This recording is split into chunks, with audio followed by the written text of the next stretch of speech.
لله على نعمه والشكر له على توفيقه وسدده أشهد أن لا إله إلا الله وحده لا شريك له وأشهد أن محمدا عبده ورسوله اللهم صل وسلم وبارك على النبي الهدى وعلى آله وأصحابه ومن والاه وبعد.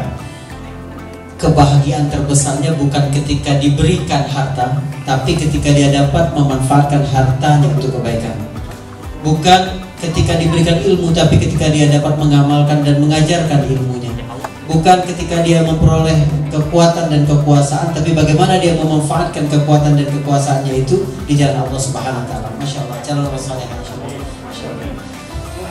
Jadi hari ini kita berada di bulan Ramadan, bulan yang baik ini satu isyarat penting dari Allah Subhanahu wa taala, ya, bahwa kita ini orang-orang pilihan. Masya Allah, luar biasa. Ya, teman-teman sekalian, banyak orang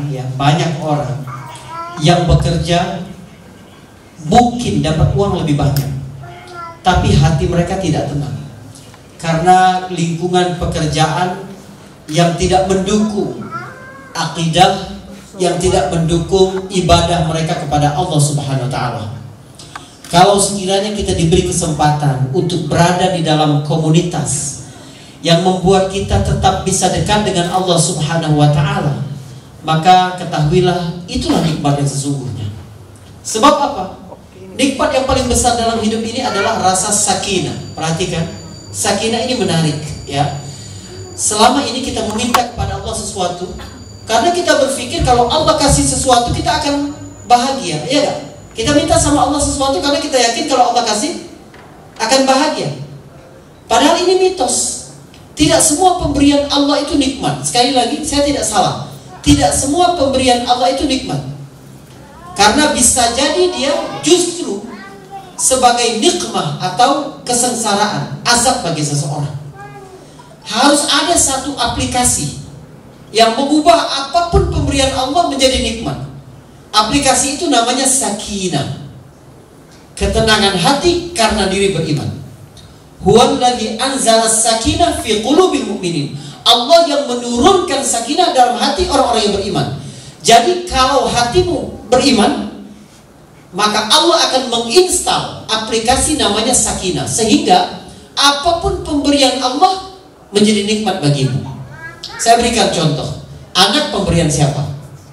Pemberian Allah. Tapi Allah memberikan anak kepada si fulan, tapi menahan sakinah, anak justru menjadi musibah bagi dia. Menjadi dia malu berjumpa dengan tetangga dan keluarga, membuat dia tidak bisa tidur malam. Aib bagi keluarga. Jodoh, dari siapa jodoh? Dari Allah. Allah memberikan jodoh namun menahan sakinah. Jodoh justru mempercepat nerakamu di dunia. Harta, dari siapa? Dari Allah. Tapi harta justru dapat membuat seseorang ke jurang kehinaan di dunia dan di akhirat. Namun kepada orang yang beriman, Allah instal namanya sakinah. Sakinah ini yang perlu kita syukuri. Apa? Keimanan sama Allah. Karena itu hadis tentang puasa, man shoma Ramadan imanan wahtisaban ghufira lahu ma taqaddama min dzambi.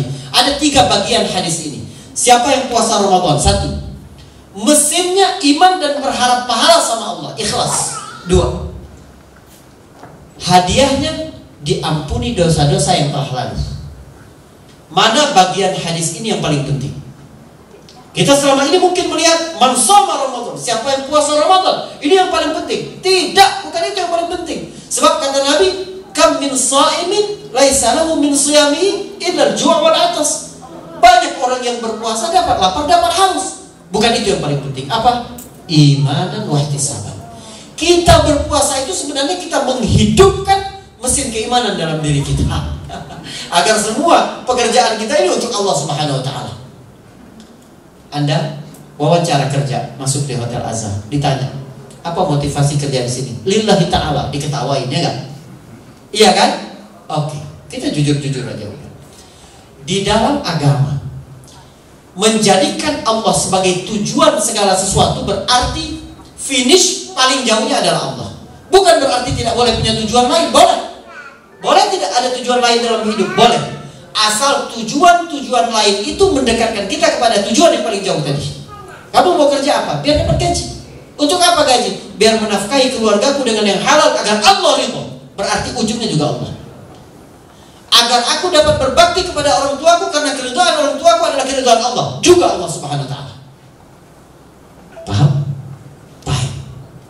Namun ada beda orang yang hanya berhenti kerja untuk uang dengan kerja untuk Allah Subhanahu wa taala. Apa? Ketika dia bekerja, dia takut sama Allah. Sebab tanggung jawab dia sebagai karyawan diawasi oleh Allah, bukan diawasi oleh atasannya, bukan. Itulah yang diajarkan puasa. Inilah yang menghidupkan mesin yang bernama keimanan, melahirkan sakinah dalam kehidupan kita. Jam 5 sore, masih di kantor, di ruangan kita tinggal sendirian. Buka puasa sudah ada, pesan online misalnya, ya, ada minuman enak, manis, dingin, dan ada buka puasa. Kita udah merasa haus banget itu, jam 5 sore ini. Gak ada orang. Coba Anda minum, berani tidak Anda minum? Seteguk saja minum. Mau gak? Tidak mau. Kenapa tidak mau? Kan gak ada orang yang tahu. Ustaz, kan Allah lihat. Orang gak ada yang lihat. Kenapa tidak mau minum? Karena tidak mau sia-sia. Kita yakin betul kalau kita minum walaupun setengah teguk, maka sia-sia apa yang sudah kita tahan dari sahur sampai jam 5. Kenapa kita tahu sia-sia puasa kita tidak sah? Karena sebenarnya hati kita sedang hidup keimanan bahwa Allah sedang melihat kita. Kalau sekiranya ini dibawa dalam pekerjaan, dalam aktivitas, ketika kita bertransaksi, ketika kita berbisnis, ketika kita, subhanallah, betapa ajaibnya mesin keimanan. Karena itu, man shoma Ramadan imanan wa ihtisaban. Mesin keimanan ini yang kita hidupkan. Orang kalau ada keimanan di dalam dirinya, maka dia tahu menempatkan mana yang menjadi wilayahnya, mana yang menjadi wilayah Allah Subhanahu wa taala. Teman-teman sekalian, ini rumus penting banget dalam kehidupan. Kita selama ini banyak tidak bahagia karena kita sering mencoba merebut peran Allah dalam kehidupan. Peran Allah dalam kehidupan.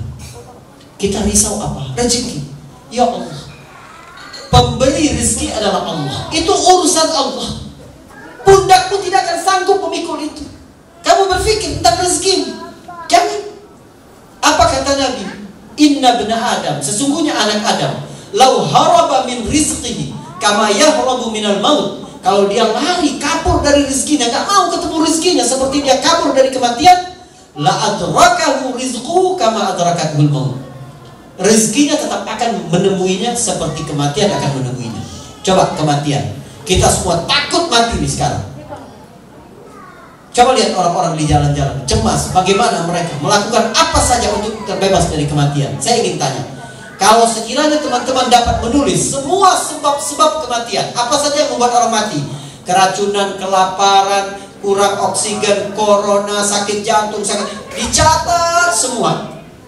Kalau ada satu teknologi yang membuat kita tidak bertemu dengan semua sebab kematian ini, kita akan mati atau tidak?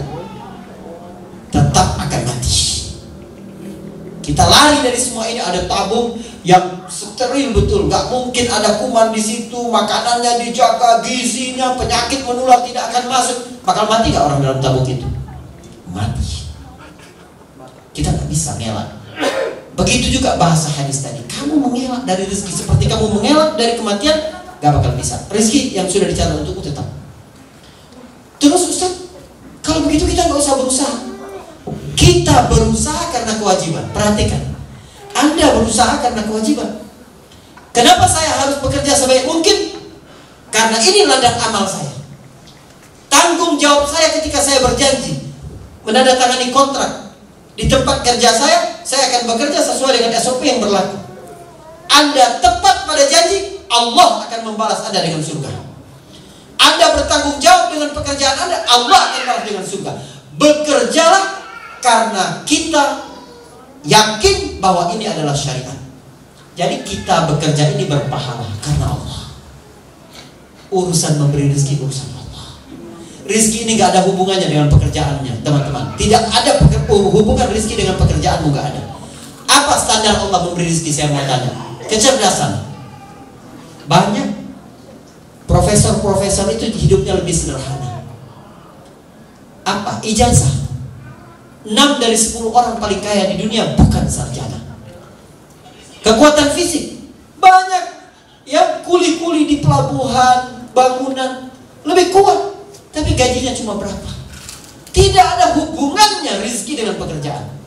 Yang penting adalah kita melaksanakan pekerjaan sebaik mungkin, karena kita tahu innallaha ahabba idza amila al-'abdu 'amalan an yutqina. Allah cinta kalau seseorang hamba melakukan satu pekerjaan, dia tekun dengan pekerjaan itu, apapun itu. Sebagai ayah, sebagai anak, sebagai karyawan, sebagai atasan, sebagai pegawai, sebagai bisnismen, sebagai partner kerja, sebagai kita tekun. Kita ingin mengharapkan ridho Allah Subhanahu wa taala. Dan jangan lupa, niatkan pelayanan kita itu untuk memudahkan orang lain. Orang-orang dahulu, ya, orang-orang dahulu, mereka jualan ke pasar itu niat mereka apa? Salaf-salaf dulu ingin membantu kaum muslimin lebih mudah memenuhi kebutuhan mereka. Jadi, ya, sebab itu mereka berdagang. Maka mereka nggak khawatir dagangan yang mereka laku apa tidak. Itu urusan Allah. Tapi urusan mereka kalau kerja harus tekun. Allah suka kalau seorang hamba bekerja harus tekun. Apa maksudnya? Cari barang-barang yang terbaik, karyawan-karyawan yang terbaik, ya, pelayanan yang terbaik, lokasi yang terbaik. Orang mukmin begitu. Al mukmin idza amila amalan atqan. Orang mukmin kalau melakukan satu pekerjaan dia akan tekun akan hal itu. Nah, di sini ladang amal kita. Namun yang jadi urusan Allah jangan ikut campur, kecuali kita akan sengsara, kita akan menderita. Gak kuat otak kita untuk menjawab semua persoalan-persoalan hidup kita tanpa Allah Subhanahu wa taala. Saya pikir ini karena sudah masuk ya waktu berbuka insyaallah, atau 1 menit lagi. Ya teman-teman sekalian, gunakan waktu ini sebaik mungkin untuk berdoa kepada Allah Subhanahu wa taala. Kalau waktunya sempit atau kita bingung karena banyak masalah, mintalah satu hal, kata Ibnu Qayyim, mintalah agar Allah mengampuni dosamu. Sebab kalau Allah mengampuni dosamu, Allah akan mencarikan solusi bagi semua masalah-masalah dalam hidupmu. Billahi taufiq wal hidayah. Assalamualaikum warahmatullahi wabarakatuh.